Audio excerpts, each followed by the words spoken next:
anyways, Go ahead and remove that bar across your face, 'cause yeah, you're talking to the camera. yep. So anyway, so we should be about to start. Yep, it is 1 o'clock. So hello, everybody.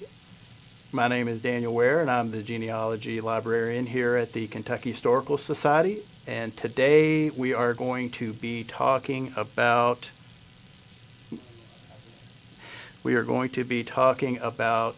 adventures in newspapers.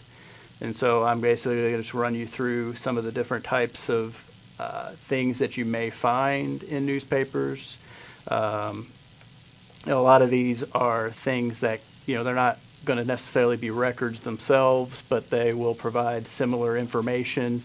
And, you can then basically take some of that types of information and, go find the original record and things like that.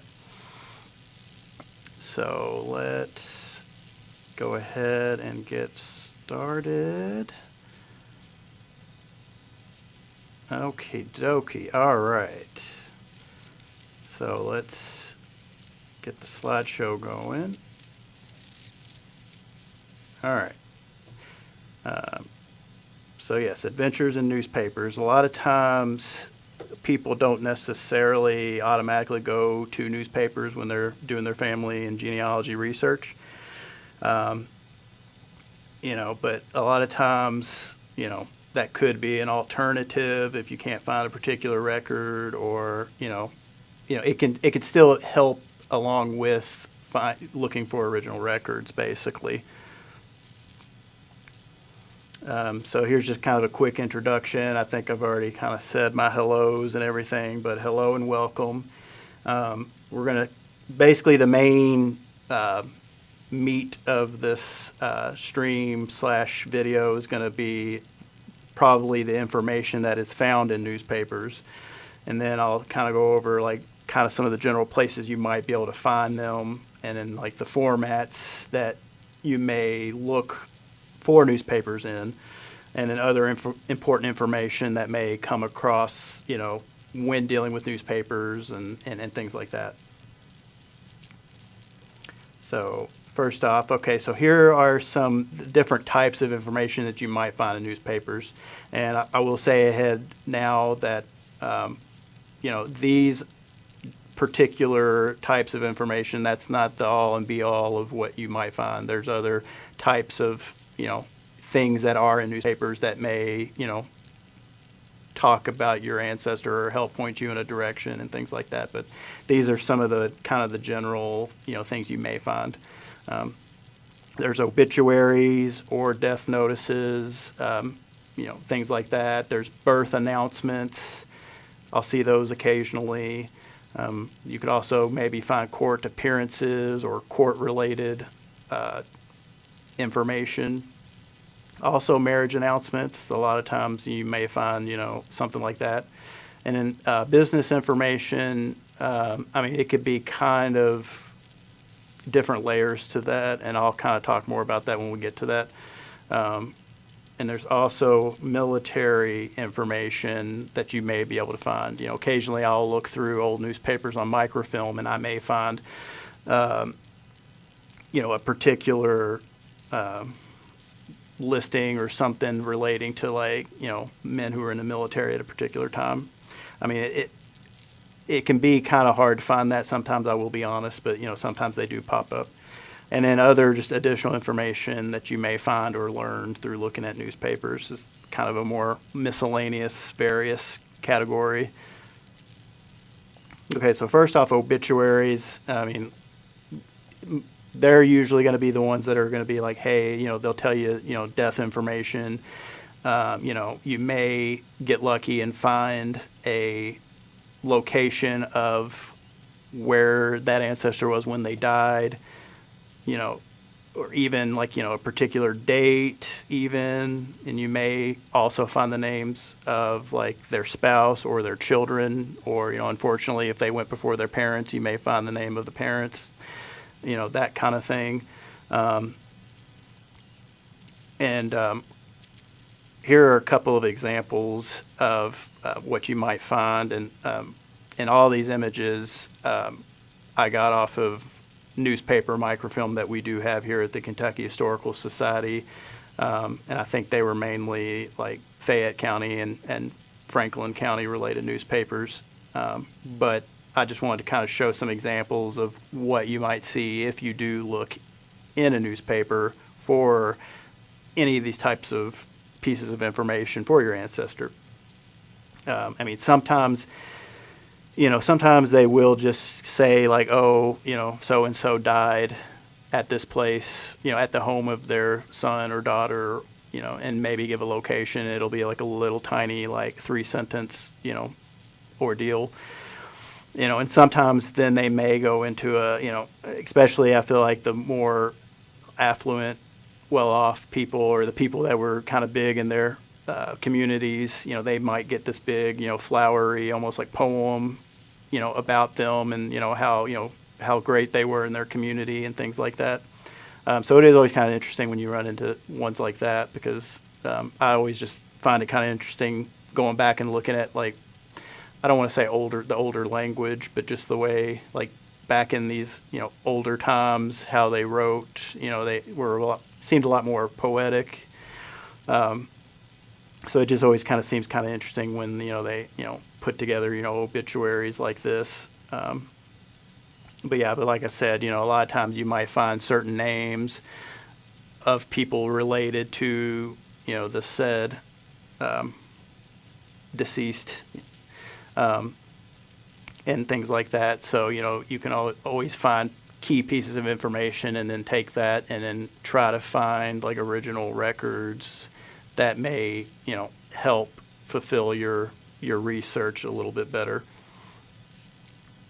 And there's also birth announcements, which, obviously then you could hopefully then learn your ancestors' birth information. And ideally, usually it'll at least announce the father. I notice a lot in the example I'm going to show, a lot of times, it'll just say like the son of, it'll give like Mrs. Stephen Smith, or something like that. It won't necessarily give the mother's like first name, unfortunately sometimes, but you can at least potentially find one or both of the parents' names and then, have that, tucked away for when you're furthering your research then. And it can also just kind of help, once again, a lot of these can just kind of help pinpoint where your ancestor may have been and their family were at a certain time, in a certain place, certain time. If you find, a birth announcement in a, Franklin County newspaper, and then they were, it says that they were born, at this particular place, like in Frankfurt or, or wherever. 'Cause some of these newspapers will, not necessarily, they may have birth announcements or announcements for other, counties or other towns and things like that. So, you can then be like, okay, well, so-and-so was here, in 1845, and whatnot. And so, yeah, like I was saying, like this example, to the wife of W.E. Singleton, a daughter, Janet. So, you don't get the first name or like really even the full name, maiden name, anything of the mother / wife, but you do get the name of the father. So, I mean, that's at least something you can go off of.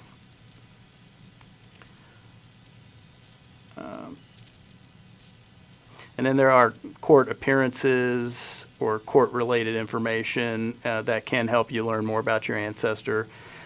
You may, depending on the type of, reasoning that they were before court, you may learn about, any property or wealth that they may have owned. You may also find the names of relatives or others who were in your ancestor's life. I've seen, several times where there may be, a couple of brothers or, or a couple of family members that have to go to court for whatever reason or another to face certain claims or, things like that. So, you may figure out, okay, well, this is so-and-so's brother, or something like that. And then kind of with, like I've already said, you see certain names attached to your ancestor, whether it was somebody who went to court with them, you may, think, hey, they may be related some way. Maybe I should research them as well, and it could potentially help you get past some kind of block of some sort, potentially. And it also just kind of helps you learn what was going on in your ancestors' life. Were they having, financial troubles? Were they having, were they, unfortunately part of, some sort of criminal activity? Were they, down on their luck, having hard times? Were they, well off and, were, in court for whatever particular reason? Sometimes there may be something relating to like land or deeds, and they went to court for that reason. And so, oh, well, they were well off because they had all of this land or, or whatnot, things like that. So it kind of adds to their story a bit. So you kind of know more about them a little bit. And then here's a couple of examples of, now the one on the left is not like necessarily what I would normally think of straight away as court related, but the fact that there's a sheriff involved and there's delinquent payments and things like that have several were failing to pay their county levy, and so there was this order, and the clerk had to make out a copy of all the delinquents' names and things like that, and it had to be published in a public newspaper. So a lot of times, a lot of these like court related, court adjacent like notices and statements and things. I mean, they would put these in the newspaper, and then they would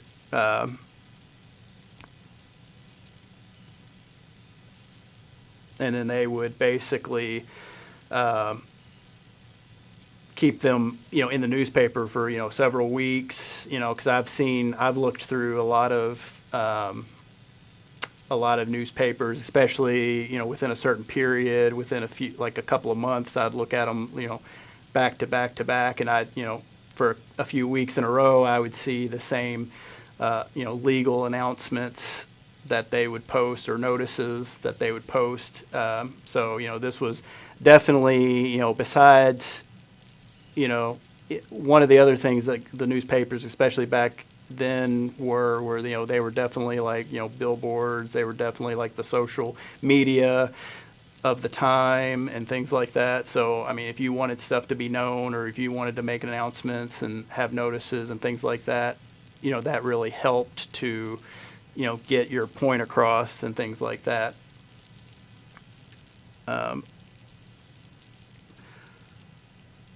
And so, so then on the right-hand side, it are just more like chancery court announcements, and there's, defendants that are having to show up, and they're calling them out to appear before court by a certain date and things like that. And like here again, there's, there's another announcement here where, and I think this man, if I remember looking through it,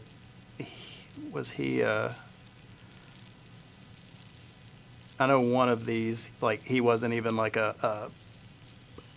he wasn't even a part of Kentucky, but, depending on the, they would basically just say, hey, you need to show up here by this date and things like that. And so it's just interesting because you get names and you get locations and you get certain moments and things like that that will, stand out if you're looking through for, these types of law notices and things like that. Okay, and then there are marriage announcements.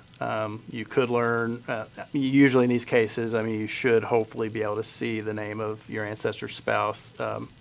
I don't want to say it's every time, but obviously that it takes two for the marriage. So, but anyways, you may also find the names of ancestors' parents as well. Although that's kind of hit or miss depending on the ages of the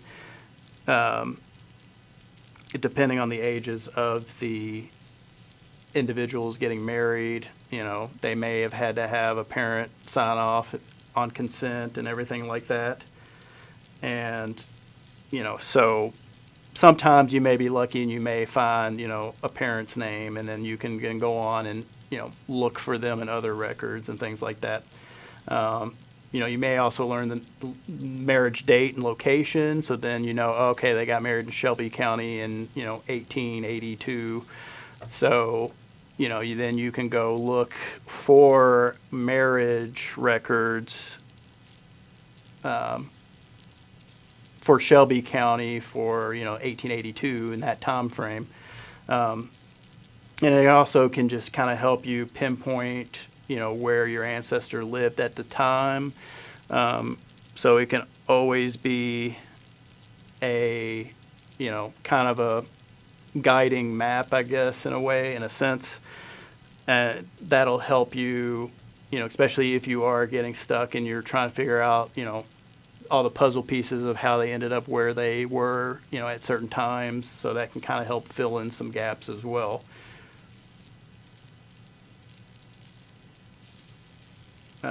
And so here's an example that I want to show you of some marriages that were listed. And unfortunately, I think most of these, I don't think they really give any like parents' names or anything. I could be wrong, but it does give you like locations and things like that, and dates. And then you get to see who it was that married them as well, if you do, in case you do want to know that information and things like that. And you do get both spouses' names and things like that. So it can still give you certain names and certain points of details that you may need, and kind of help you follow along, especially if trying to follow along where your ancestor may have been traveling to and from. Okay, so now we're going to talk about business information. So basically, with business-related things in newspapers, you could potentially learn what occupation or business your ancestor worked in. You may see just what business may have been like in your ancestor's time in general. And then it can kind of help you fill out your ancestor's life and help you understand the world that your ancestor lived in. And I always, I'll be honest, I always find it interesting looking at older newspapers. Like, I'll look at them just for the fun of it sometimes. Because I'm just like, hey, let me see what interesting or strange, ads are being put into the newspaper, what type of businesses, what type of products are being sold, things like that.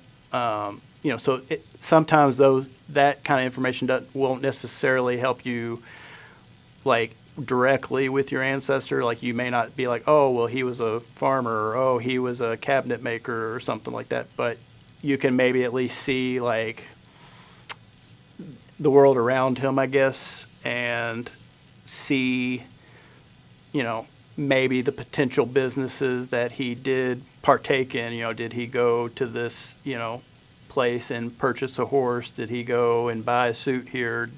That kind of thing. And then, like, kind of, for example, on the left-hand side, there was a miller that worked at a paper mill named Amos Kendall, and this was in 1826. And, he put out basically an ad to get a partner to help him in his business. And, he kind of goes through a description of it and, and how that all works and everything like that. So you get a lot of that kind of stuff. And then also on the right-hand side, you kind of just get more general, like, oh, we deal in flour and field seeds and things like that, and, or, Christmas goods, groceries, things like that. And I know this picture may be hard to see, but, a lot of times, they'll have, like, who is the people running those businesses. So you might get those names and things like that.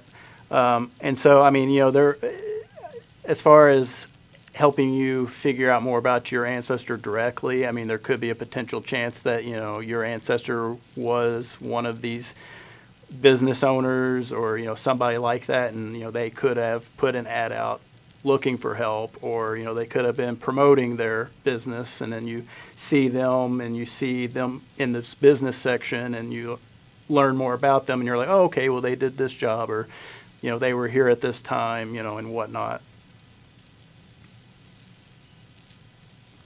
And this is another ad from that same Amos Kendall. and this is a notice to printers and merchants and people like that.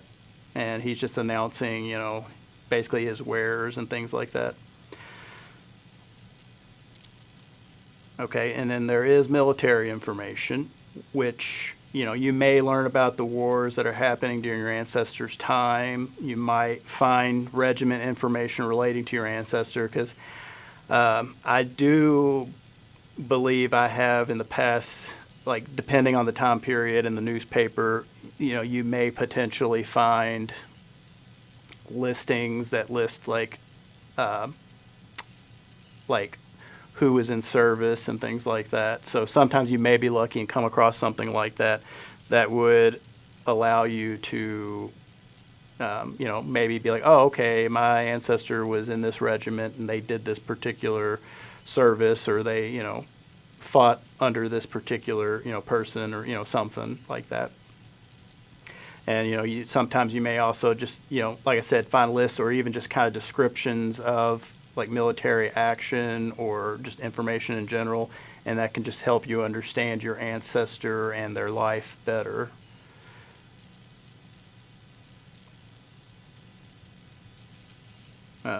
And so, like, here's a couple of examples I have on the screen now.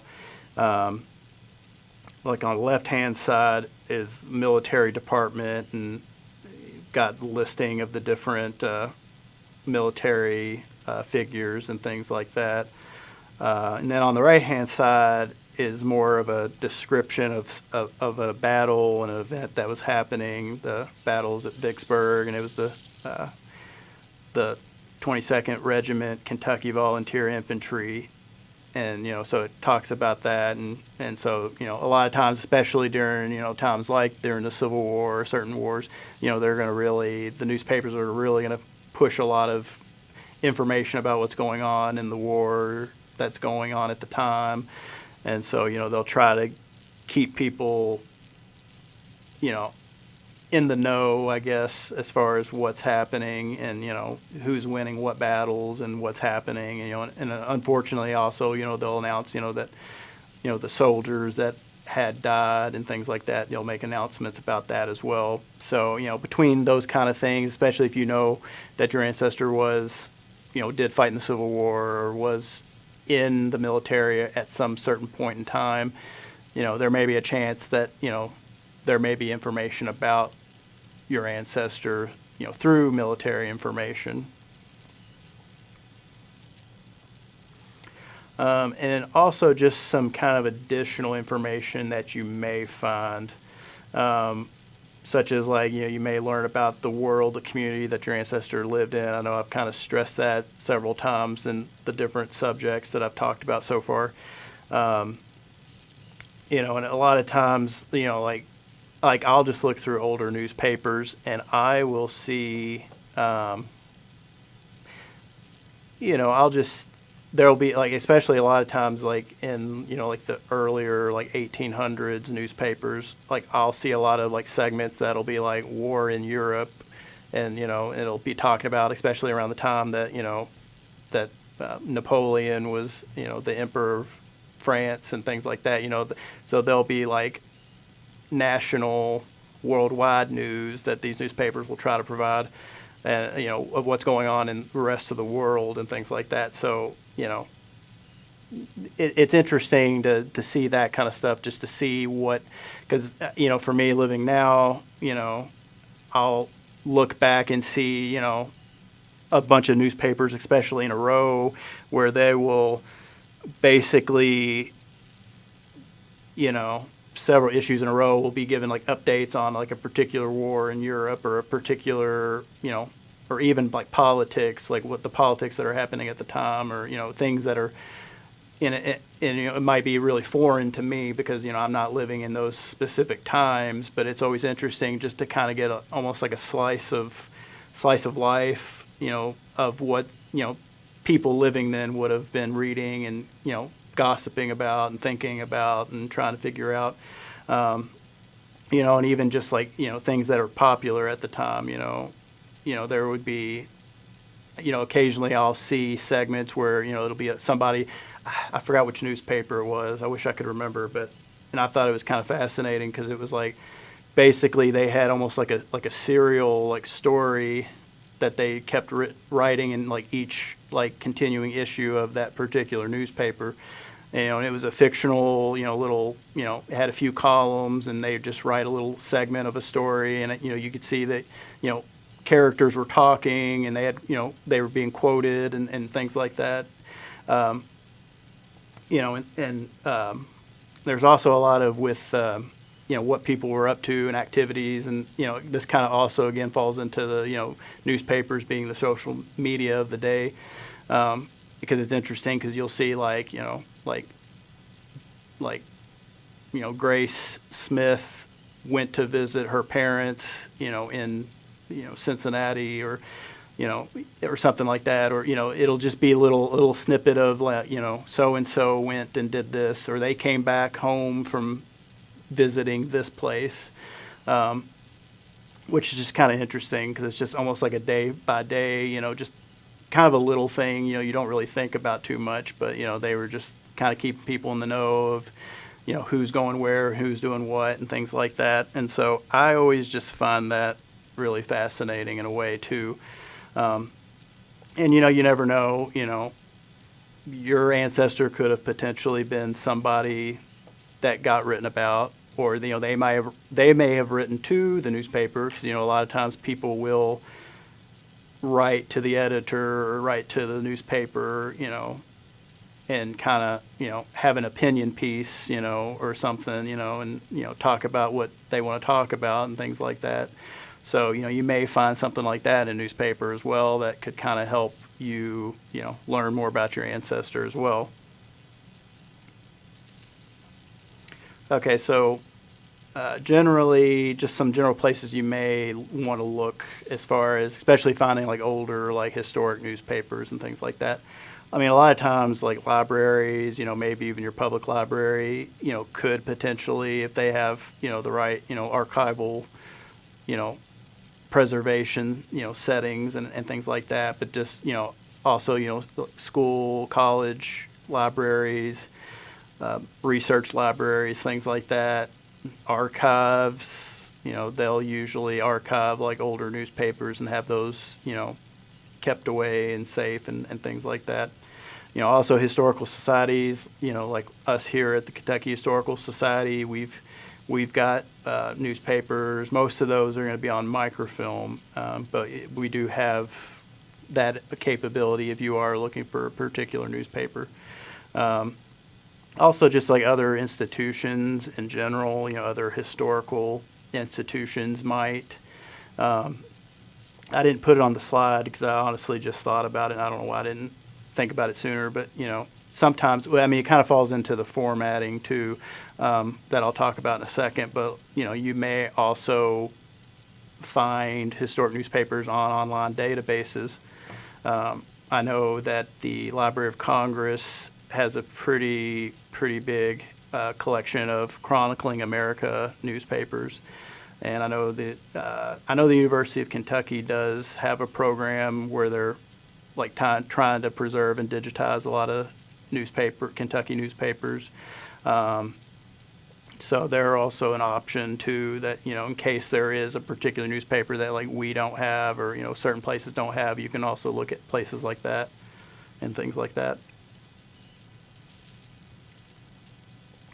And then mainly, I mean, the main three formats that I'm most familiar with or have worked with would be like, obviously physical copies, especially if they are older copies, they're probably going to be kept away, and it may be kind of hard to access those, I'll be honest.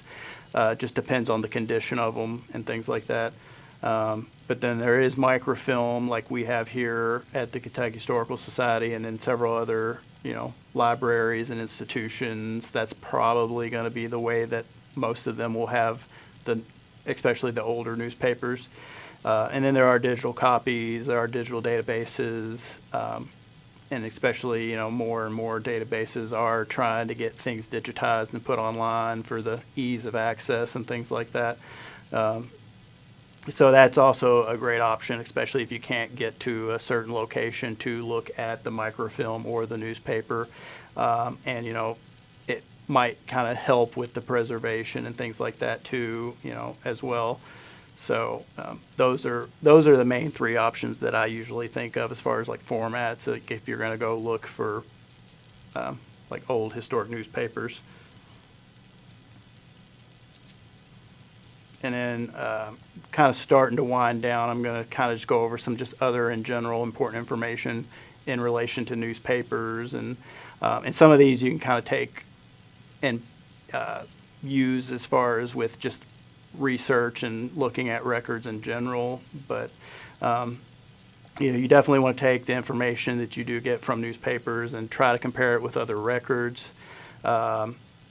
Also kind of goes along with another point that I have a little further down, that would be like if you know of other people, whether it's other family or some research group that might be doing similar research, you may want to also meet up with them and kind of figure out if you all have the same thing, and if everybody's kind of on the same page as far as information goes. And like I've said before, looking at newspapers, you may find information that could just help point you in a new direction. You may be getting stuck. A lot of times I'll include newspapers as a alternate for certain records that you may not be able to find. Because, unfortunately there are certain records, depending on just, history and depending on the location and the year, there may just not be that particular type of record. Unfortunately we do have several people that will come to us looking for like a birth record or a death record or something like that. And, if it's, before, especially if it's before 1852, there's not going to be a lot of like actual, like official records as far as like those particular records go in Kentucky. But there may still be like a birth announcement or an obituary in a newspaper, and you can still get some of that same information. And then you would just take that information and, go look for a census or go look for, a marriage record and see if you can find like, the parents listed in this. You'll find your ancestor and their parents listed in a particular record that you saw in like that birth announcement. And, just see if things add up and match up and things like that. Let's see. Also, just kind of in general, even if you find something like in a newspaper and like you may know it's wrong, or you do further research and, you learn that that information in the newspaper about your ancestor is wrong, it's still important to like write down, what you found. Because it can be a lesson. You could be like, okay, I know not to do that particular thing again. Even if it's, maybe you didn't do something correctly and so it led you into a dead end. Just kind of make notes of that, and that way not to do that again, and be like, okay, well I should do this instead of that. So that's always a valuable lesson. And then just like, especially in the newspapers, just really look at the information you're looking at, just really soak it in. And then just, take in what you're finding in the newspaper, kind of harking back to what I was talking about earlier, like when I just look through older newspapers, I may be looking for a particular person, but, I also kind of look around at all the, the business ads or the notices that are being put into the newspaper, or the other, other articles and things like that, and just seeing what the news is and see, that way you kind of know and understand what's going on, around, in your ancestors' life and around them and things like that. And another thing I also like to do is I also like to look at, if I know I'm looking for a particular event, whether it's an obituary for somebody and I know that they died on this particular date, I'll try to, or some kind of something related to a particular date, something happened on a particular date.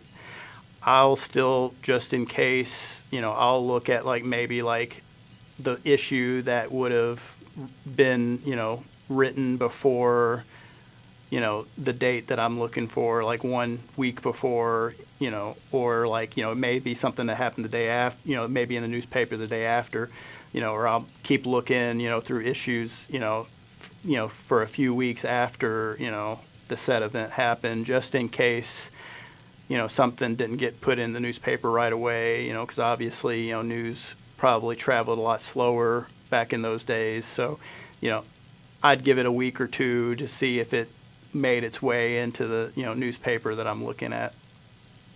And then also, just kind of remember names of others that you may want to investigate. Like I've already said previously, you may see other people included in something that, has your ancestor attached to it in the newspaper. And, that could be somebody else that you might want to research to kind of help you get past a certain block that you may be stuck on.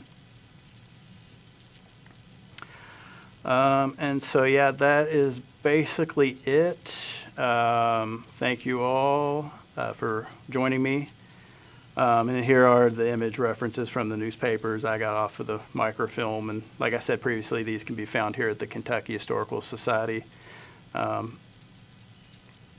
And here's my contact information. Like I said at the beginning, my name is Daniel Ware. I'm the Genealogy Librarian here at the Kentucky Historical Society. And there's my email and my office phone number. So if you do have questions later after this, you can always come back to this video and find this information. If you were interested in coming to the Kentucky Historical Society in person, we are open.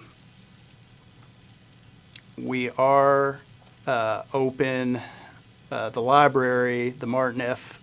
Schmidt Research Library, we are open Wednesdays through Saturdays from 10 till 5, and that's Eastern Standard Time. So just in case you do wanted to know that. Now let's see.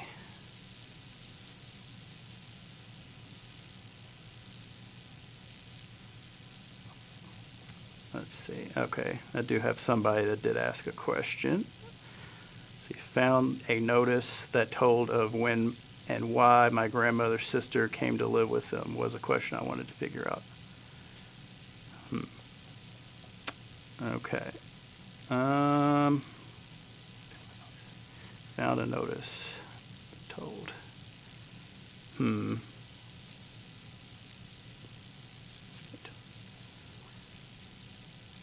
Oh, okay. Okay, it might have, I'm not sure exactly, because from how I'm reading it, I may be wrong, but it kind of almost sounds of like, because sometimes they just kind of made, it's not one of those like social announcements like I was talking about earlier necessarily. I'm not entirely sure, but because a lot of those would be like, oh, so-and-so went and visited her sister here at this place. Now, because if they're talking about living with them, I guess it just kind of depends on, if they were younger, if there was some kind of issue where she had to move away. I'm not really sure.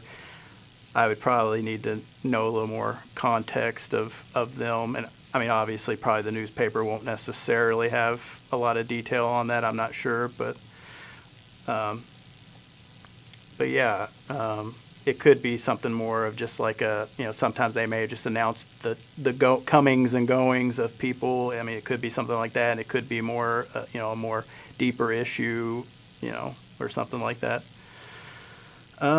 Anyways, I am going to end this here. Let me make sure that there are nothing else I'm missing. No, does not look like it. Okie dokie. All right. I did want to also say, because I said this earlier before we officially started, but the next my next genealogy program, it was supposed to be on Saturday, June 14th. Unfortunately, due to some scheduling conflicts, I am going to have to move it to the week after that. So it will actually be on Saturday, June 21st, and that's going to be Understanding Marriage Bonds. I would have moved it up to be sooner, but I realized that we're going to be having Kentucky History Day on the first Saturday in June, so that's going to be a very busy day. So, and unfortunately, the next available day would be the 21st. So just to let you all know, my Understanding Marriage Bonds presentation / stream, that's going to be on Saturday, June 21st. And most of the marketing and ads and stuff should be updated to reflect that. And we'll definitely put up stuff here on the Kentucky Ancestors Facebook page just to make sure, people know about it ahead of time and things like that. So anyways, like I said, my name is Daniel Ware, and I'm the Genealogy Librarian.